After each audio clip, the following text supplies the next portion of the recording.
এবার পুজোয় প্রশাসনের পক্ষ থেকে কড়া নজরদারি, যে কোনো ধরনের দুষ্কৃতিমূলক কাজকর্ম বা অপরাধ দমনে পুলিশের হাতিয়ার হবে বুলেট বাহিনী। পুজোয় মালদায় দাপিয়ে বেড়াবে বুলেট বাহিনী। যে কোনো ধরনের দুষ্কৃতিমূলক কাজকর্ম বা অপরাধ দমনে পুলিশের হাতিয়ার হবে বুলেট বাহিনী। পুজোয় ট্রাফিক নিয়ন্ত্রণ থেকে শুরু করে ক্রাইম মনিটরিং, যে কোনো প্রয়োজনে বুলেটের সওয়ার পুলিশ আধিকারিকরা দ্রুত পৌঁছে যাবেন ঘটনাস্থলে। এতে পুলিশের উপস্থিতির সক্রিয়তা আরও বাড়বে। 10টি নতুন বুলেট সহ পুলিশের বাছাই করা অফিসারদের নিয়ে করা হয়েছে বুলেট বাহিনী। পুজোর ভিড়ে পুলিশের পক্ষে বড় গাড়ি নিয়ে যে কোনো জায়গায় দ্রুত পৌঁছানোর ক্ষেত্রে সমস্যা হয়। এই বুলেট বাহিনী সেক্ষেত্রে অনেক বেশি কার্যকর হবে। পুলিশের এই নতুন ব্যবস্থার সূচনা করেন মালদার পুলিশ সুপার প্রদীপ কুমার যাদব।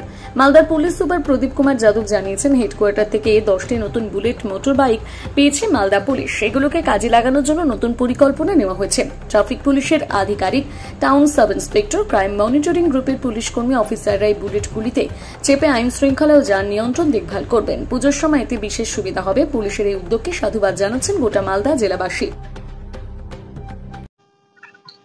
আমরা পুলিশ হেডকোয়ার্টার থেকে 10টা বাইক পেয়েছি, বুলেট বাইক।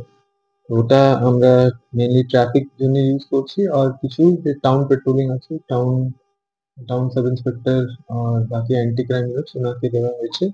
তারপরে আমরা দেখবো কি কোথায় কত কাজ দিচ্ছে, তারপরে আবার আমরা ওটাকে রিঅ্যালার্ট করতে পারি।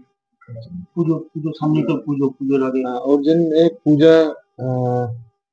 পূজাতেও এটা হেল্প করবে, কেন কি অফিসার্স একটু মোবিলিটি বাড়তে পারে, কেন কি আমরা 10টা বাইক বেশি দিচ্ছি। এর জন্য পেট্রোলিং আমরা ভাবছি কি আর বেশি আমরা করতে পারি।